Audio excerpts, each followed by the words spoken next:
কিন্তু তোর কোনো কথাই বলতে পারল না। ওকে চুপ করে থাকতে দেখে তীব্র আরো রেগে গেল, এতটাই রেগে যে তোর যে কথা বলতে পারছে না সেটা খেয়ালই এলো না। তীব্র ওকে টানতে টানতে ছাদে নিয়ে গেল। ছাদের একেবারে কিনারায় নিয়ে দাঁড় করিয়ে দেয় দূরকে। কাটা হাত থেকে রক্ত বের হয়ে মরতে গেলে অনেক সময় লাগবে, তার চেয়ে সবচেয়ে কম সময় তুমি এখান থেকে মরতে পারবে। সো রেডি ফর ডাই বলে ছাদ থেকে ধাক্কা দেয় দূরকে। তোর ভয়ে নিজের চোখ বন্ধ করে নিতেই তীব্রর হাত ধরে নেয়। তারপর ওকে টেনে আবার নিজের দিকে নিয়ে নিতেই তোর গিয়ে তীব্রের বুকের মধ্যে পড়ে। ভয় ও তীব্রকে জড়িয়ে ধরে কান্না করে দেয়। মৃত্যুর ইচ্ছে কি এখন আছে নাকি বাঁচতে চাও? তোর কিছু বলতে পারছে না। আর তীব্রের একটা কথাই ওর মুখ থেকে স্বীকার করিয়েই ছাড়বে ও বাঁচতে চায়। যা বলার অবস্থা তোরের নেই। এখনো বলবে না যে তুমি বাঁচতে চাও নাকি মরতে? ঠিক আছে। তীব্রের বাড়ির ছাদের সুইমিং পুলে নিয়ে যায়। তারপর ওপাশ থেকে টান দিয়ে কারেন্টের তারটা ছিঁড়ে তা পুলের পানিতে ছুঁড়ে মারে। ওদিকে তুরের হাত থেকে রক্ত পড়ছে। তারপর তুরকে সুইমিং পুলের কাছে নিয়ে যায়। তুর দেখে পানিতে বিদ্যুতের আলোক রশ্মি চকচক করে উঠেছে। এবার আর তোমাকে আমি কোনো কষ্টই দেব না। দেখো, এই পানিতে পড়া মাত্র মুহূর্তের মধ্যেই মৃত্যুর স্বাদ নেবে। তোমাকে আর তার জন্য অপেক্ষা করা লাগবে না। টেনে হিঁচড়ে তুরকে পানিতে ফেলতে যায়। এবার তুর নিজেই পিছিয়ে যায়। প্লিজ এমনটা করবেন না, ছাড়ুন আমাকে। মরণের স্বপ্ন তোমার, তাহলে ছাড়তে কেন বলছো? তীব্র ওকে পুকুরের পানিতে ফেলে দিতে নেয়, কিন্তু তখনই তুর চিৎকার করে বলে ওঠে, মরতে চাই না আমি, বাঁচতে চাই। প্লিজ ছেড়ে দিন আমাকে, মুক্তভাবে বাঁচতে চাই আমি। প্লিজ এই পানিতে ফেলবেন না আমাকে। তখনই তীব্র ওকে ঝুড়িয়ে টান দিয়ে নিজের বুকের ভেতর টেনে নেয়। আর তুর প্রচণ্ড ভয় পেয়ে তীব্রকে জড়িয়ে ধরে চিৎকার করে কাঁদতে কাঁদতে বলতে থাকে, বাঁচতে চাই আমি, মরতে চাই না, খুব ভয় হয় আমার, প্লিজ। তুরের শরীর নিস্তেজ হয়ে ওকে ছেড়ে পড়ে যেতে নেয়। তীব্র এতক্ষণ চুপচাপ দাঁড়িয়ে থাকলেও তুরের পড়ে যাওয়াতে খুব শক্ত করিয়ে জড়িয়ে ধরে ওকে। দেখে তুর হালকা গলায় বুলি আওড়াচ্ছে। বাঁচতে চাই আমি, মারবেন না আমাকে। তীব্র ওকে কোলে তুলে নিজের রুমে যায়। ওকে বিছানায় শুয়ে ঋদ্ধকে ফোন দিয়ে আসতে বলে। ফোন কেটে ও তুরের কাছে যায়। তুর তখনও সেই বুলি আওড়াচ্ছে। আমি বাঁচতে চাই, আমাকে মারবেন না। তোমাকে আমি এমনি মরতে দেব না, তবে তুমি যেভাবে বাঁচতে চাও সেভাবেও দেব না। মুক্তভাবে নয়, বদ্ধ হয়ে বাঁচতে হবে তোমাকে। তীব্র ওর কাঁটা হাতের দিকে তাকায়। মেয়েটা আঘাতের চেয়ে ভয়টা বেশি পেয়েছে। রক্ত পড়াটা বন্ধ হয়ে গেছে, কারণ তীব্র খুব সূক্ষ্মভাবে তুরের হাতের চামড়া কেটেছে। কিন্তু তুরের পক্ষে তা জানাটা একেবারেই অসম্ভব। তীব্র হালকা মেডিসিন দিয়ে তুরের হাতে একটা কোনোরকমই একটা ব্যান্ডেজ করে, যাতে তুর ভয় পায়। কারণ তীব্র এটাই চায় যে তুর ওকে ভয় পাক। তবে তুরের সাহসটা ওকে খুব বেশি অবাক করেছে। 3 বার মৃত্যুর মুখে গিয়ে শেষবার ও বাঁচতে চেয়েছে। তখনই রুমে ঋদ্ধ আর ম্যানেজার প্রবেশ করে। ওদের দেখে তীব্র উঠে দাঁড়ায়। কি হয়েছে মেয়েটার? তেমন কিছুই না, শুধু একটু ভয় পেয়েছে। আর কেন সেটা আপনাদের না জানলেও চলবে। অন্যদিকে তাকিয়ে মুড নিয়ে বলে, তা স্যার, এবার মেয়েটাকে নিয়ে আমাদের প্ল্যান কি? তীব্র ভ্রু কুচকে ঋদ্ধের দিকে তাকাতেই ও জিহ্বায় কামড় দেয়। না মানে মেয়েটাকে নিয়ে কি করবেন? ওর জন্য ডেকেছেন মনে হলো। ওর জন্যই ডেকেছে। ওকে আমার বাড়ি থেকে এখান থেকে নিয়ে যাওয়ার ব্যবস্থা করো। স্যার, তার মানে আমরা কি আবার সেই লোকগুলোকে ডাকবো? শাট আপ বৃদ্ধ। না তাহলে স্যার, আমি ওকে এখানে রাখতে চাচ্ছি না। এখানে রাখা ওর জন্য সেফ না। ওকে আমি আমার সাথে দেশের বাইরে নিয়ে যেতে চাই। স্যার তার মানে এই মেয়েটাকে আপনি দেশের বাইরের সে বাড়িতে নিয়ে যাবেন? কেন, তোমার কোনো তাতে সমস্যা? না কিন্তু আপনি একটা মেয়েকে নিয়ে করবেনটা কি? মানে কি বলতে চাইছো তুমি? ঋদ্ধের এই কথাই তীব্র অবাক চোখে ওর দিকে তাকায়। ঋদ্ধ এমন একটা প্রশ্ন করবে তা প্রত্যাশা ছিল না তীব্রের। না মানে স্যার, আপনি তো মেয়েটাকে ওই লোকগুলোর হাতে তুলে দিতে চেয়েছিলেন যাতে... ঋদ্ধের কথায় প্রচন্ড রাগ উঠে তীব্রের। চুপ করো বৃদ্ধ, এমনটা চেয়েছিলাম ঠিকই। তারপর তুরের দিকে তাকায়। ও যখন দোষ করেছে, একজনের সাথে ওকে শাস্তি দেওয়ার অধিকার একজনের হওয়া উচিত, আর সেটা আমি। স্যার আর একটা প্রশ্ন ছিল। এবার তীব্রের চরম রাগ ওঠে। এ কাকে কাজের জন্য রেখেছে? তীব্র প্রচণ্ড রাগলেও ঋদ্ধর তা উত্তর চাই। এটা দেখে ম্যানেজার হাসছে, কারণ কয়েক বছর ধরেই এসব কাহিনী দেখে আসছে তিনি। তীব্রকে এমনই কিছু বলে দমাতে পারে না কেউ, একমাত্র ঋদ্ধের এসব বোকা বোকা কথা ছাড়া।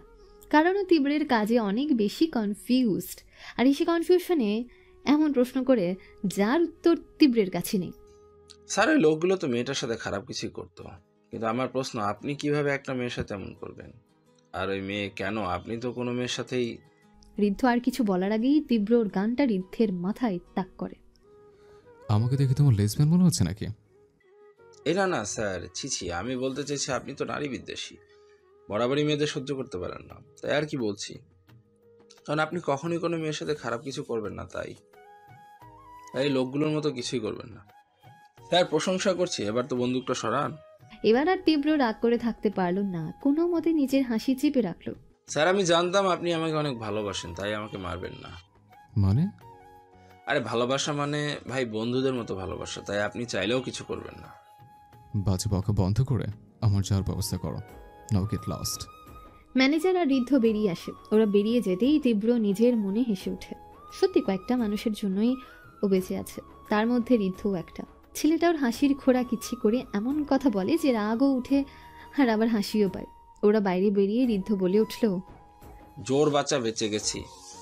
আচ্ছা, তুই শুধু স্যারের পিছনে কেন লাগিস? যদি রাগ করে সত্যি সত্যি? আরে ম্যানেজার কাকু, আমি ওনাকে সেই কলেজ লাইফ থেকে চিনি। উনি উপরে যতই রাগী হোক না কেন, ভিতরে ততটাই মিষ্টি। যাই হোক, চলুন। আচ্ছা স্যার, মেয়েটাকে ওখানে কেন নিয়ে যাচ্ছেন? আমারও একই প্রশ্ন। আজ পর্যন্ত আমিও সেই বাড়িতে যাইনি, অথচ ওই মেয়েটাকে কেন নিতে চাইবে? তীব্র তুরের পাশে বসে আছে। খুব শীঘ্রই তোমাকে এই দেশ থেকে নিয়ে চলে যাব, যেখানে কেউ তোমাকে দেখতে পাওয়া তো দূরে থাক, খোঁজার চেষ্টাও করবে না। তোমাকে আমি পুরো দুনিয়া থেকে আড়াল করে রাখবো, কেউ চাইলে তোমাকে কোনোদিন খুঁজে পাবে না। আর তার 3 দিন পর তীব্র তুরকে নিয়ে দেশ ত্যাগ করে। তীব্র ছাড়া কেউ জানে না যে ও তুরকে নিয়ে কোথায় যাচ্ছে। তুরকে নিজের ওয়াইফ হিসেবে পরিচয় করিয়েছে তীব্র, আর ওকে নিয়ে যাওয়া হচ্ছে একজন পেশেন্ট হিসেবে, যে কিনা বিদেশে চিকিৎসা নেওয়ার জন্য যাচ্ছে। আর তার জন্য সব কিছুর ব্যবস্থা করেছে তীব্র। 4 দিনের মাথায় তীব্র পৌঁছে যায় তার কাঙ্ক্ষিত জায়গায়। তবে সেখানে গাড়িতে নয়, হেলিকপ্টারে গিয়েছে তীব্র। সেখানে হেলিকপ্টার থামতেই কিছু কালো পোশাকধারী বডিগার্ড তীব্রকে নিতে এগিয়ে আসে। তীব্রের হেলিকপ্টার থেকে নেমে বুক ভরে একটা নিঃশ্বাস নেয়। তারপর নিজের কোটটা ঠিক করে, সানগ্লাসটা চোখে পড়ে। কালো শার্ট, ব্ল্যাক ডেনিম প্যান্ট, কালো শু, হাতে ব্র্যান্ডের ঘড়ি আর চোখে সানগ্লাস, যার সাথে ফর্সা বুকের অংশটা একদম উন্মুক্ত। হেলিকপ্টারের বাতাসে ওর চুলগুলো উঠছে। আর তার পাশে ফর্মাল ব্ল্যাক ড্রেসআপের বডিগার্ড, সাথে পুরাই ব্ল্যাক প্রিন্স লাগছে তীব্রকে। তীব্রকে দেখে একটা লোক এগিয়ে এসে বলল, welcome to back your home sir. তীব্র কিছু বলল না, শুধু চোখ দিয়ে কিছু একটা ইশারা করলো। লোকটা মাথা নেড়ে চলে গেল। তারপর তীব্র হেলিকপ্টারে ঘুমন্ত তুরের দিকে তাকালো। কয়েকটা লোক তুরকে হেলিকপ্টার থেকে নিচে নামাতে যায়, তখনই তীব্র বলে ওঠে, don't touch her, everyone stay away from her. তীব্রের কথায় সবাই ওকে বলে ফুটে গেল। তীব্র নিজেই তুরকে কোলে তুলে নিলেও তারপর ওর লোকদের নিয়ে আসা গাড়িতে উঠে বসলো আর তুরকে শুয়ে ল্যাপটপে কিছু দেখতে লাগলো। কিছুক্ষণের মধ্যেই তীব্র তুরকে নিয়ে সে কাঙ্ক্ষিত বাড়িতে পৌঁছে যায়, যার খবর কেউ জানে না। তীব্র যদি না আসে তবে এই বাড়ি থেকে তুরকে খুঁজে বের করা কারো পক্ষে সম্ভব না। আর এখানেই তুরকে নিয়ে এসেছে ওর বন্দিনী করার জন্য। তারপর তীব্র গাড়ি থেকে নেমে তুরকে কোলে নিয়ে বাড়ির ভেতরে যায়। বাড়িতে ঢোকার অনুমতি নেই কারো, তাই সমস্ত গার্ডরা নিজেদের কাজে চলে যায়। তীব্র তুরকে সেই রুমে নিয়ে শুয়ে দেয়, যেখানে তুরকে নিজের বন্দিনী করে রাখার জন্য নিয়ে এসেছে। তীব্র আগে থেকেই রুমটাকে তুরের থাকার জন্য রেডি করে রেখেছে। তুরের প্রয়োজনীয় সবকিছু সহ ক্যামেরা পর্যন্ত লাগানো হয়েছে। এটা একটা সিক্রেট রুম, তীব্র না চাইলে কেউ এটা খুঁজে বের করতে পারবে না। তুরকে ওখানে শুয়ে দিতে তীব্র নিজের রুমে চলে যায়। তারপর ক্লান্তিতেই বিছানায় গা এলিয়ে শুয়ে পড়ে। এই বাড়িতে তেমন আসে না তীব্র, খুব বেশি প্রয়োজন ছাড়া, বলতে গেলে বছরে 2-1 বার। আর এখানেই তুরকে নিয়ে এসেছে বন্ধ দরজার বন্দিনী করতে, যেটা না চাইতেও তীব্রের বন্ধ দরজার তুমি হয়েছে। বেশ খানিকটা সময় পর তুর জেগে উঠেও নিজেকে সম্পূর্ণ নতুন একটা পরিবেশে আবিষ্কার করে। সবকিছুই অদ্ভুত। ঠিক তখনই রুমে প্রবেশ করে তীব্র। আপনি? কেন, অন্য কাউকে আশা করছিল নাকি? এসে তুরের পাশে বসে ওর গালে নিজের আঙ্গুল ছোঁয়। তুরের বেশ ইতস্তত লাগে। না, তেমন কিছু না। গাল থেকে তীব্রের হাত সরিয়ে দিতে চেয়ে বলে। তীব্র সেটা খুব ভালোই বুঝতে পারলো যে তুর চায় না ওকে রাগাতে, কারণ তার পরিণাম তুর জানে। তাই তীব্র ঠোঁট স্পর্শ করে। তুর কিছু বলতেও পারছে না আর সহ্য করতেও পারছে না। এটা দেখে তীব্র বলে ওঠে, তাহলে কেমন? আসলে ওই রুমটা তুমি আগে যে রুমে ছিলে এটা তার পাশের একটা রুম। আসলে সে রুমটা একটু ছোট ছিল, তো তোমাকে রুমে শিফট করা হয়েছে। ও। তুরের কথাই তীব্র হাসে, কারণ জানে তুর পালানোর জন্য বোঝার চেষ্টা করছে।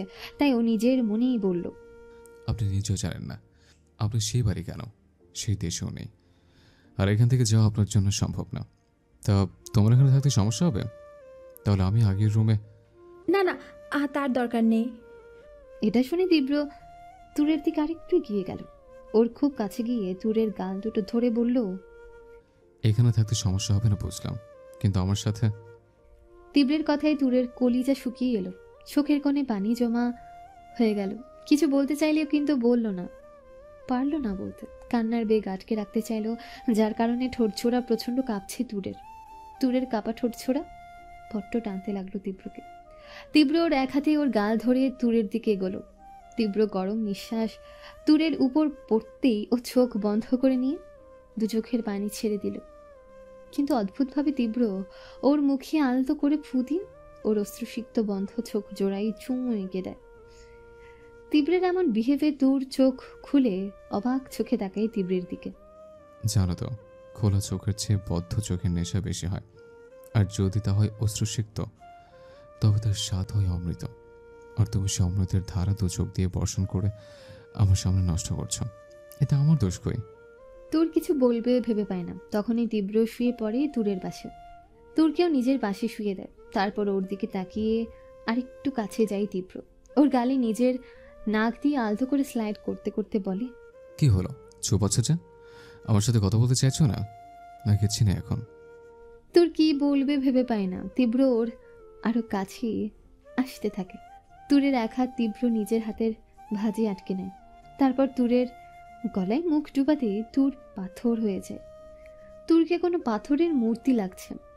তুর বুঝতে পারে হয়তো এই লোকের হাত থেকে আজ ওর নিস্তার নেই, তাই নিজেকে ভাগ্যের উপর ছাড়া কোনো উপায় নেই। বেশ কিছুক্ষণ পর তুরের কোনো রেসপন্স পায় না তীব্র। ও তুরের দিকে তাকাতেই দেখে বন্ধ চোখের পানি নীরবে ঝরছে। তীব্র দ্রুত উঠে বসে। ও ভেবেছিল তুর ভয় পেয়ে ওকে বাধা দেবার চেষ্টা করবে, কিন্তু তুর এমন কিছু করলই না, কারণ ওর আসল উদ্দেশ্য তুরকে ভয় দেখানো। কিন্তু বুঝতে পারলো তুর ওকে নিয়তি ভেবে মেনে নিয়েছে। এটা ভেবে রাগ উঠল তীব্রের। ইচ্ছে করছে তুরকে ঠাঁটিয়ে দুইটা চড় মারতে, কিন্তু তা চেয়েও পারল না। মেয়েটাকে আর কোনো আঘাত দিতে ইচ্ছে করে না তীব্রের। যখন নিজের রাগটাকে সইতে পারে না তখনই অমনি করে। কিন্তু এবার সত্যি তীব্রের রাগ উঠে গেল। তীব্রর ঘাড়ের নিচে হাত দিয়ে টান মেরে শোয়া থেকে বসিয়ে ওর মুখটা একেবারে নিজের কাছে নিয়ে এলো। এবার তোর ব্যথায় নিজেকে ছাড়াতে চাইল, কিন্তু তীব্র ওর দুহাত নিজের এক হাত তুরের পেছনে মুড়ে ধরল। কি হলো, আজকেও যে আমার ছোঁয়ায় খারাপ লাগছে না? বাধা দিচ্ছ না যে? তোর কাপা কাপা কান্না মিশ্রিত কণ্ঠে অনেকটা অভিমানী সুরে বলে উঠল, যদি বাধা দিই শুনবেন, আর যদি নিজেকে রক্ষা করতে চাই তাহলে ভেবে বলুন, আমি কি তা পারবো? নিজেকে কি আমার মর্জির মালিক করে আমার উপর ছাড়ছ? না, ভাগ্যের উপর ছেড়ে দিয়েছি। আমার কিছু করার নেই, ভাগ্য যা বলবে তাই। এইটুকু তো বুঝিয়ে গেছি। কথাগুলো খুব গায়ে লাগলো তীব্রের। ঠিক আছে, তাহলে বলতে পারি আমার সব কাজে তোমার সম্মতি আছে? তুর চুপ। তীব্র তুরের সারা মুখে নিজের ঠোঁটের পরশ আঁকে। তুর তখনও স্থির। তীব্র তখনই তুরকে ধাক্কা মেরে উঠে দাঁড়ায়। মেয়েটা ওর সব ভাবনায় পানি ফেলে দিয়েছে, আর তীব্র চাইলেও এমনটা করতে পারবে না। রাগ থেকে তুরের সাথে এমন করে যাতে ও ভয় পায়। এখন ও যদি ভয়টাই না পায় তাহলে তীব্র কি করবে? এখন কোনো মেয়ের সাথে জঘন্য কিছু করে আর যাই হোক, নিজেকে কোনো নর্দমার কিট বানাতে পারবে না তীব্র। একজনের চোখে নিজেকে খারাপ প্রুফ করে নিজেকে নিচে নামাতে পারবে না। কিন্তু এমনি এমনি মেয়েটাকে এখন ছাড়তেও পারছে না। নিজের রাগের উপর নিয়ন্ত্রণ হারিয়ে ফেলেছে। তখনই তীব্র মুখ ফুসকে বলে উঠল, তোমার জন্ম তারিখ কত? তীব্রের মুখে এই কথা শুনে অবাক হয় তুর। লোকটা ওর জন্ম তারিখ কেন জানতে চাইছে? কি হলো বলো। জন্ম তারিখ কত? জি, 23 সেপ্টেম্বর 2003। কথাটা শুনেই তীব্র হাঁফ ছেড়ে বাঁচে। আর এখন 2019, এটা ভেবে তীব্র নিজের মনে বলে ওঠে, তার মানে 18 বছর এখনো হয়নি, 3 মাস এখনো বাকি। ওর সাথে এমন করাটা আমার উচিত হচ্ছে না। আগে বড় হোক, তারপর যা করার করবো আমি। এখন এই কথাগুলো দ্বারা তীব্র ওকে বড় হয়ে উঠতে বলল, নাকি নিজের ওর থেকে দূরে রাখার উপায় খুঁজলো, তা হয়তো ও নিজেও জানে না। কিন্তু ব্যাপারটা ভেবে বেশ খুশি লাগলো তীব্র। তুরের থেকে নিজেকে দূরে রাখার, তুরকে শাস্তি না দেবার এক অন্যান্য উপায় এটা, যাতে তীব্র তুরকে কিছু বলবেও না, আর তুরকে কিছু বলতে পারবে না বলে নিজের উপর রাগও হবে না।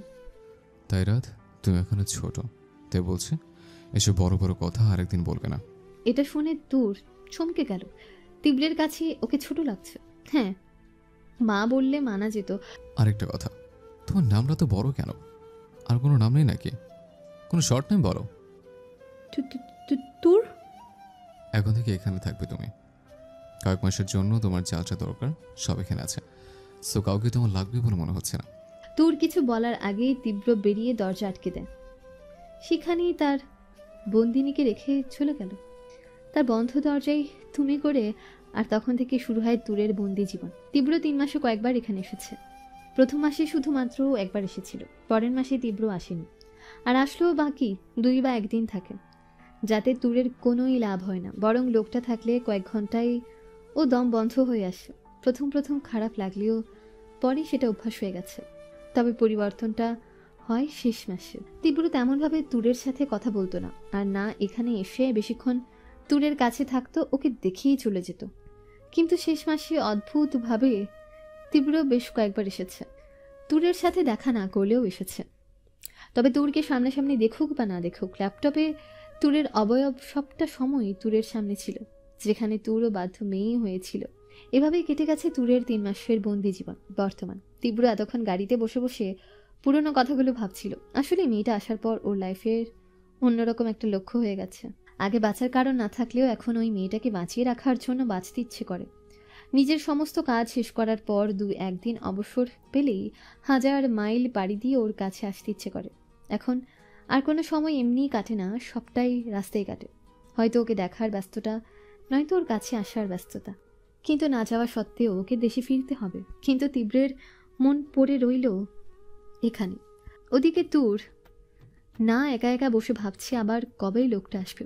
ততটাও খারাপ লাগে না লোকটাকে, এমনিতে ঠিকঠাক আছে। এখানে থাকলে তবুও নিজেকে মানুষ মনে হয়। লোকটার সাথে কথা বলতে পারে না তো কি হয়েছে, কোনো মানুষের কথা তো শুনতে পায়। তবে এবার লোকটাকে খারাপ লাগেনি, আর না ততটা ভয় লেগেছে। বেশ শান্তই ছিল লোকটা। তখনই তুর কারো গলা শুনতে পায়। হে তুর, কি ভাবছো? তোর হঠাৎ কারো কণ্ঠ শুনে অবাক হয়ে যায়। ও এদিক ওদিক খুঁজতে থাকে, কিন্তু কাউকে দেখতে পায় না। আরে বোকা, উপরে দেখো। তোর উপরে তাকাতেই একটা বিড়াল দেখতে পায়, তবে সেটা রোবট বিড়াল। হাই। তুমি কি? আমি হা হা হা হা হা আমি তো রোবট। তোমার সাথে কথা বলার জন্য আমাকে সেট করা হয়েছে। আমি সারাদিন তোমার সাথে কথা বলবো, তোমার সব প্রশ্নের উত্তর দেব। তুমি পারবে মানুষের মতো উত্তর দিতে? কেন পারবো না? তোমার সব প্রশ্নের উত্তর আমি ইন্টারনেট থেকে সার্চ করে দেব। তাই? তাহলে আমি তোমার সাথে কথা বলবো। আচ্ছা, তুমি এত সুন্দর বাংলায় কথা বলো কিভাবে? আমার ভিতর পৃথিবীর সমস্ত ল্যাঙ্গুয়েজ সেট করা, যেমন ইংলিশ, বাংলা, স্প্যানিশ, হিন্দি, উর্দু, আরও অনেক নাম বললো। এই থামো থামো, আর লাগবে না, বাংলা বললেই হবে। ওকে ওকে। তবে তুরের একটা ডাউট হলো।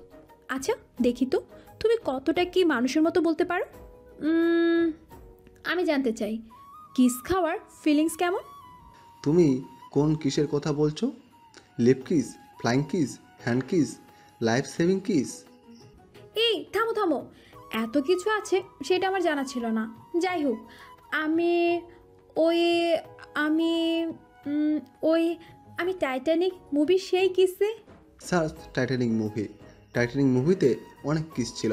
তুমি কোন কিসের কথা জানতে চাইছো? শালার মালিক যেমন রোবটও তেমন, কি শুনতে চাই কি বলে? শালা, you mean husband of sis, but I can married. তাহলে শালা কী হবে? চোখগুলো বন্ধ করে রাখলো। উফ, আচ্ছা বলছি, লিপ কিস তার অনুভূতি কেমন জানার অনেক ইচ্ছে ছিল। আমার তো সেই কপাল নেই না।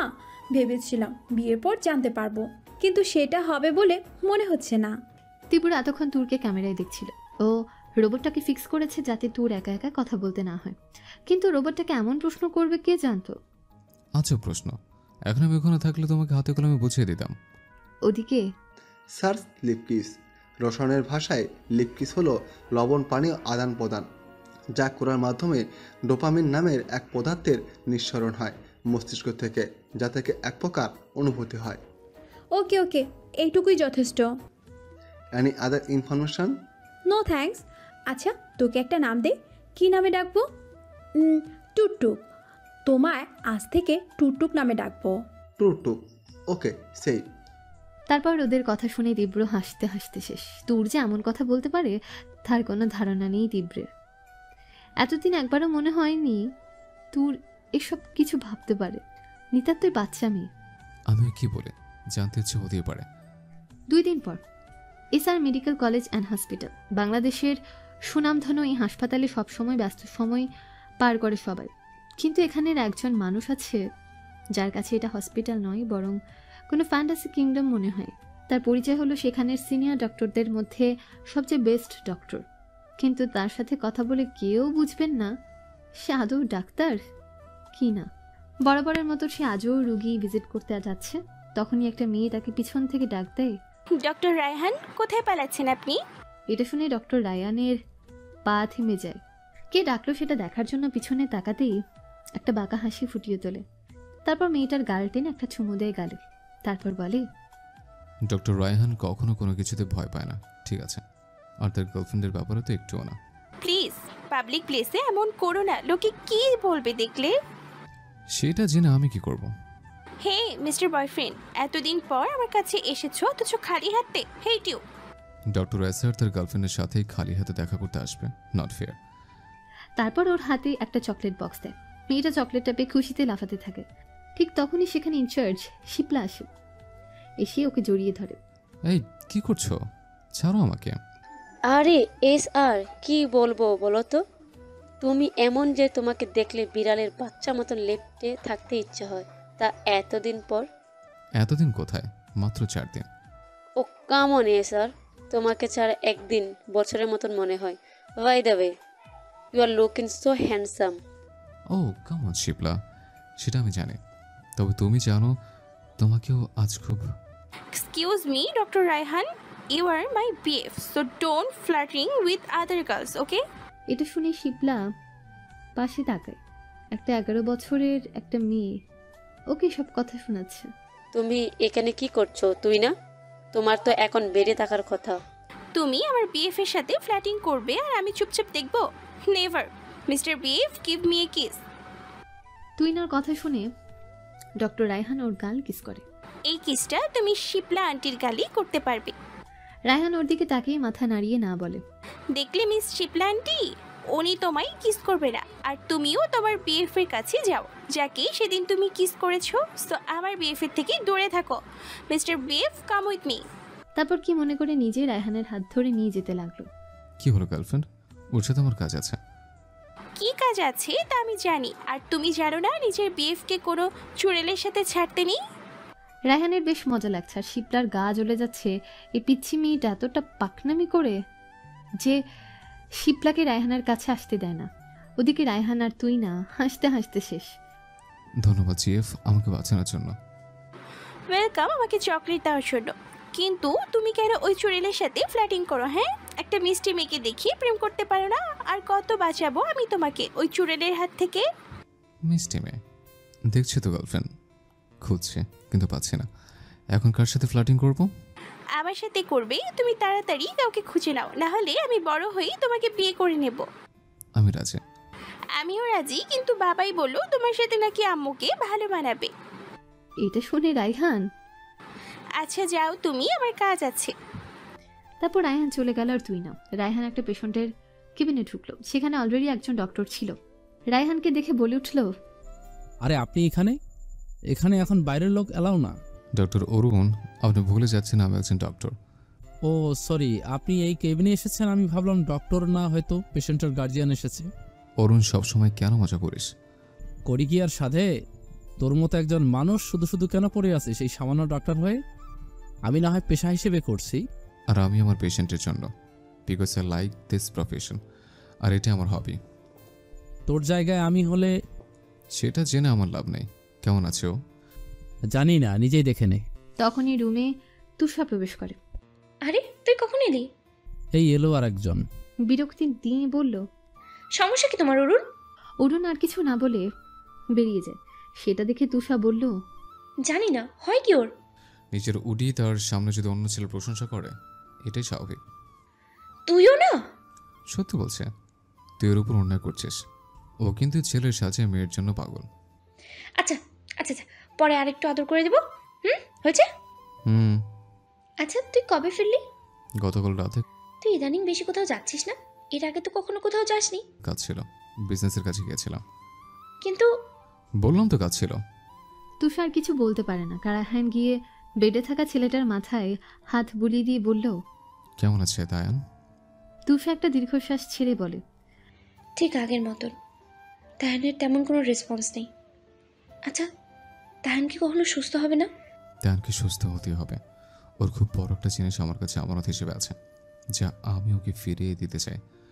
এতদিন সে আমানত রক্ষা করলেও জানি না আর কতদিন তা পারবো। তাহানের জিনিস তোর কাছে? ওকে আমি সুস্থ করেই ছাড়বো।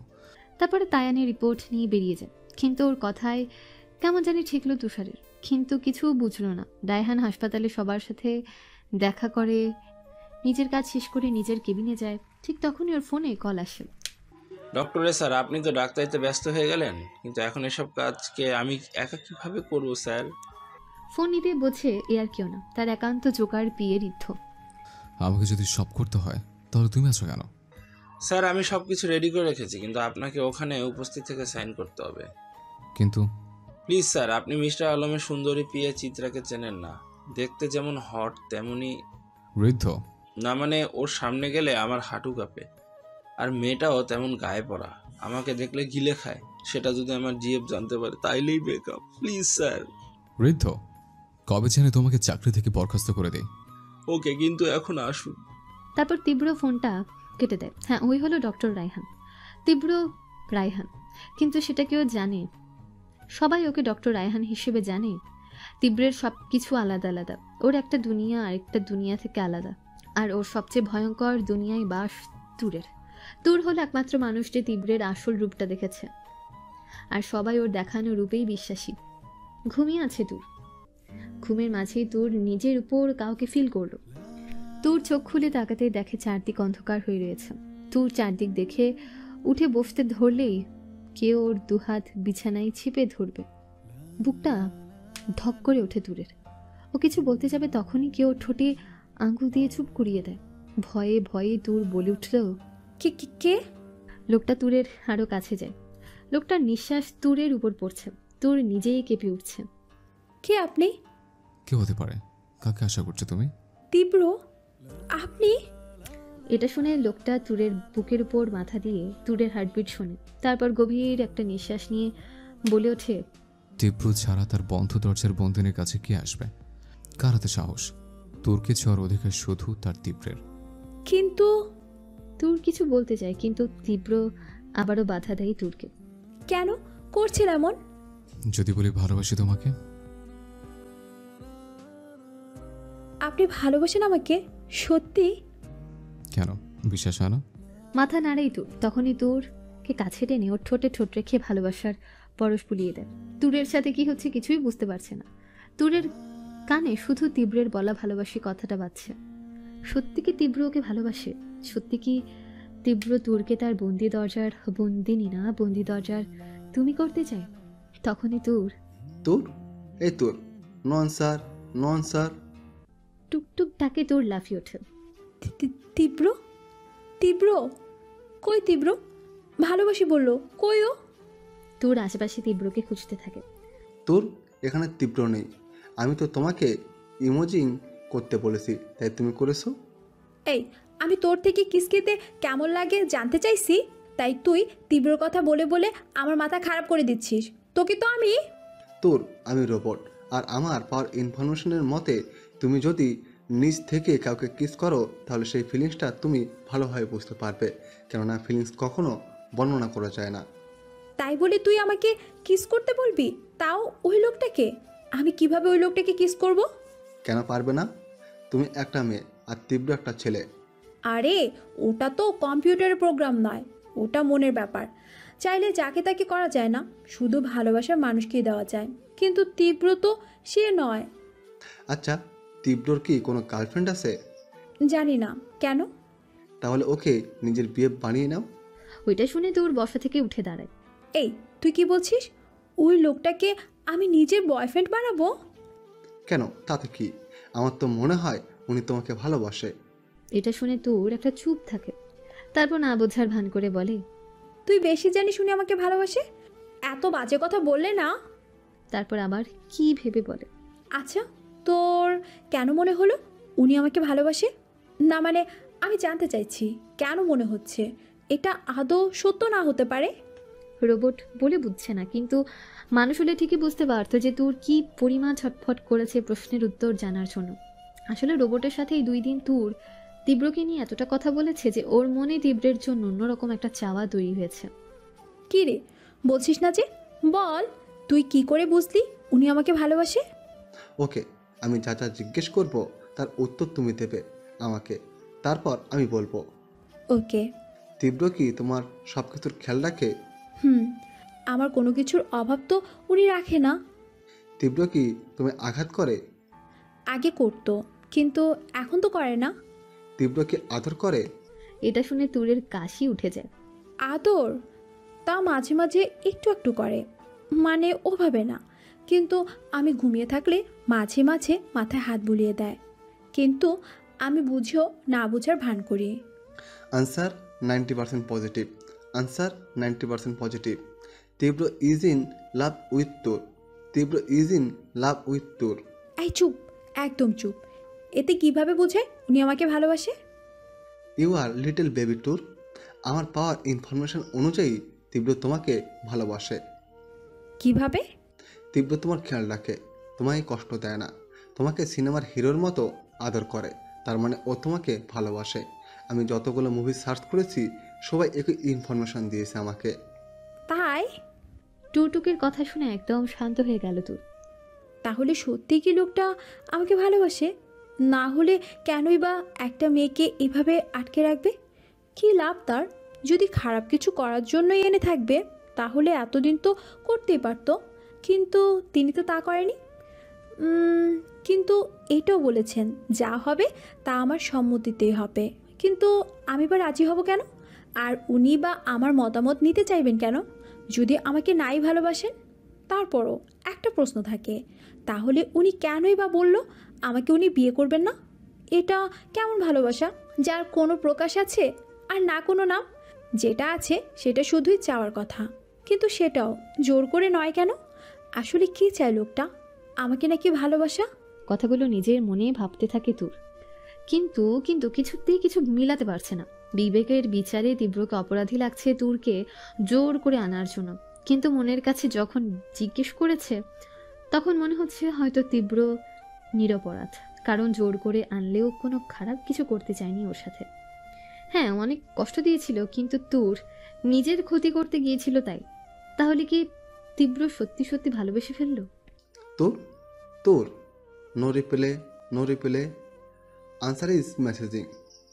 এই তুই না বড্ড বাজে বকিস। না, তুই বড্ড বেশি বাজে বকিস। আচ্ছা, তোমার কি তীব্রকে ভালো লাগে না? আগে ভয় লাগতো, কিন্তু এখন কেন জানি ততটা লাগে না। উনি যখন আমাকে কঠোর কণ্ঠে ধমকায় তখন মনে হয় ওগুলো সব শোনার জন্য বেশ ভালোই লাগে, কারণ আমি জানি উনি ওরকম কিচ্ছুই করবেন না, শুধু শুধু আমাকে ভয় দেখাতে চাচ্ছে। হি হি হি হি। আমার তো মনে হচ্ছে তীব্রর চেয়ে ওর প্রেমে তুমি বেশি পড়েছ। এই এতক্ষণ বললি তীব্র আমাকে ভালোবাসে, এখন বলছিস আমি বাসি? মিথ্যা কথা। আমি মিথ্যে বলি না, আমার প্রোগ্রাম সেভাবে সেট করাই হয়নি। আর তুমি তো বললে তীব্রকে তোমার ভালো লাগে। হ্যাঁ তা তো লাগে, উনি রাগী হলেও ওনার চেহারায় একটা কিউটনেস আছে, চকলেটের মতো মনে হয় খেয়ে ফেলি। তো তীব্রকে নিজের বিয়ে বানিয়ে নাও। কিন্তু সেটা কিভাবে? কেন, তোমার কি কোনো বিয়ে আছে যে তুমি তীব্রকে বিয়ে করতে পারবে না? আর বিএফের সেই কপাল কি আমার আছে? যখন ছেলেরা প্রপোজ করতো পাত্তা দিতাম না, এখন বুঝছি কত বড় ভুল করেছি। তখন ভাবতাম বড় হয়ে বেশ প্রেম করব, কিন্তু আর বড়, এখন তো 18 বছর হলো, সেটাই নিয়ে দুঃখ লাগছে। উনি যদি আমাকে বলতো তোর আমাকে বয়ফ্রেন্ড করবে, তাও হতো, কিন্তু ব্যাটা খাটাস কি বললো? গাল ফুলিয়ে তীব্রের অভিনয় করে হেঁটে তীব্রকে নকল করে বলল, now you are 18, so you are suitable for a physical relationship. শালা, কোন পাগলে এরকম একটা লোককে নিজের বিয়ে বানাবে? উফ, তাও বলবে না কেন? দেখে তো বুঝাই যায় ব্যাটা বুড়ো হয়ে গেছে, প্রেমের বয়স পার হয়ে এখন বিয়ের বয়স, তাই হয়তো আমাকে এসব বলছে, কিন্তু ব্যাটাই তো বিয়ে করতে চায় না। তাহলে রাজি করাও। কেমতে? তুমি সত্যি ওনাকে ভালোবেসে ফেলেছ, যখন তখন ওনার মন জয় করো। মুভিতে তো এরকমই হয়, হিরোইন হিরোর মন জয় করে। তাই বলছিস? পারবো আমি? চিপস খেতে খেতে দেয়াল ঘেঁষে বসে। যদিও জানি না ওই লোকটা রাজি হবে কিনা, তবুও একটু ট্রাই মেরে দেখি, কি বলিস? এমনি বুড়ো লোক, আমি ছাড়া কোনো মেয়ে হয়তো কপালেই জোটেনি, তাই আমাকে আটকে রেখেছে। কিন্তু লজ্জা পাচ্ছিল, আমি বাচ্চা মেয়ে বলে, সব বুঝে গেছি। তাই তো।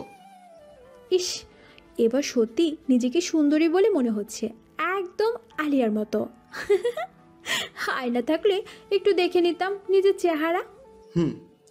আহারে, একে তো মায়া সুন্দরী, তার উপর অল্প বয়সী, তাই হয়তো লজ্জা পাচ্ছিলেন। এই পিচ্চি সুন্দরীরে উনি প্রপোজ করলে যদি আমি না করে দিই, এই জন্য আমাকে তুলে এনেছে। সব বুঝেছি, বুইরা জানি কোথাকার। কিন্তু ব্যাটা হ্যান্ডসাম আছে। যদিও ব্যাটা বুইরা, কিন্তু সমস্যা নাই, ম্যানেজ করে নিব। দেখে তো মনে হয় 40 থেকে 50 হবে, এখন ঠিক কত হতে পারে তা জানি না। ওটা আমি বলবো পরে। কিন্তু কথা তো সেটা না, ধরলাম আমি শুধু বুইরার উপর ক্রাশ খাইছি, কিন্তু ওই তীব্র, ওইটার কি হবে? ওই ব্যাটাও তো আমারে ভালোবাসার প্রপোজ না, ফিজিক্যাল রিলেশনের প্রপোজ করে গেছে। তাতে কি তোর? সব জায়গায় ভালোবাসার কথা আগে বলে, তীব্র না হয় রিলেশনের কথাই বললো। বলছিস? তুমি ট্রাই তো করো। কথা সেটা না, আমি ওনাকে এখন পটাবো কিভাবে? 1 মিনিট, সার্চ লোক পাঠানো আইডিয়া, সার্চ লোক পাঠানো idea, result is coming, result is coming. যাক বাবা, এই দিনও দেখতে হইলো, শেষ পর্যন্ত ছেলে রেখে এই বয়সে এখন ওই হুইরা লোক পটানোর আইডিয়া খুঁজতে হবে। ভাগ্যিস পরিচিত কেউ নাই, তাহলে আর মান সম্মান থাকতো না। এদিক দিয়ে ব্যাটা মিডনাইট ম্যান ভালোই করছে, না হইলে যদি কিডন্যাপ হওয়ার আগে ক্রাশ খাইতাম তখন। তোর যে কোনো পুরুষের মনের রাস্তা তার পেট হয়ে যায়, যে কোনো পুরুষের মনের রাস্তা তার পেট হয়ে যায়। যাক বাবা, ওইটা তো ছেলে না, লোক মানে পুরুষ, সেইটাই বুঝলাম, কিন্তু এই পেটের ব্যাপারটা তো বুঝলাম না। পেটের ভিতর মনের রাস্তা কেমনে থাকে? ভাবনার বিষয়। আচ্ছা, ওনার পেটে কি সুরসুরি দিতে হবে নাকি টুকটুক? পেটের রাস্তা মানে সুরসুরি নয়, সুরসুরি হয়। তাকে তোমাকে ভালো ভালো রান্না করে খাওয়াতে হবে। হায় হায়, বলে কি এগুলো? মানে লোকেরা কি রাক্ষস হয় নাকি যে পেটে থাকে মনের রাস্তায়? তাহলে তো সারা জীবনও শেষ হবে না, কারণ ফুপি বলতো পেট নাকি ভরা যায় না, আর না ভরলে মনের কাছে কেমনে যাব? তোর তোর তোমাকে ভালো রান্না করে খাওয়াতে হবে, তাহলেই হবে।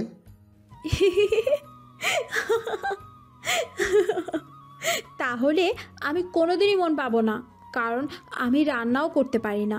আর ভালো রান্না একবার করেছিলাম খাওয়ার মতো, কিন্তু তা খেয়ে সবার একদম ডাইরেক্ট হয়ে গিয়েছিল।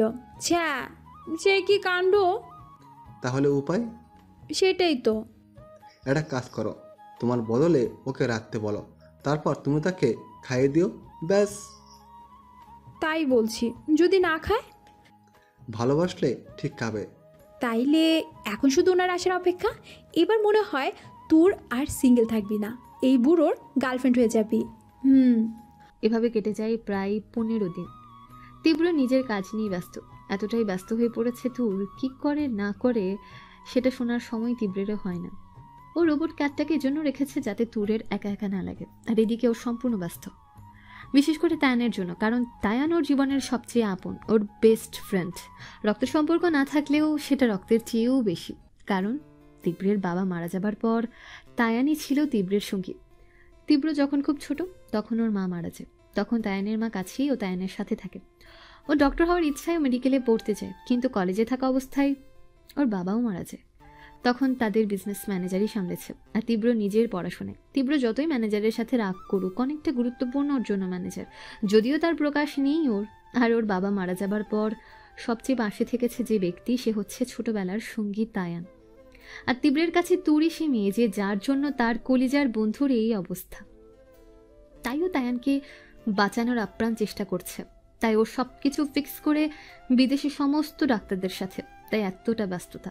সমস্ত কিছু কমপ্লিট করতে করতে 15 দিন লেগে গেছে। তার মাঝে একবারও ছুটি নেয়নি তীব্র। ক্লান্ত শরীর নিয়ে রাতে বাসায় ফেরে তীব্র, তখন তুরের কথা মনে পড়ে। এ কয়দিন তেমন খোঁজ নেয়নি মেয়েটার।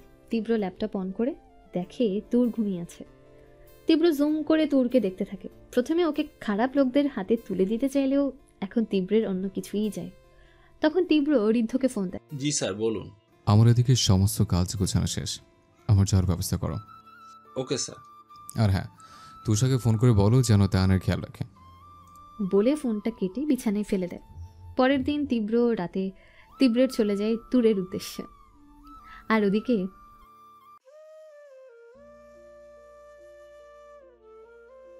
তুর নিজের মনে গান গাচ্ছে আর তীব্রের একটা শার্ট নিয়ে নামছে।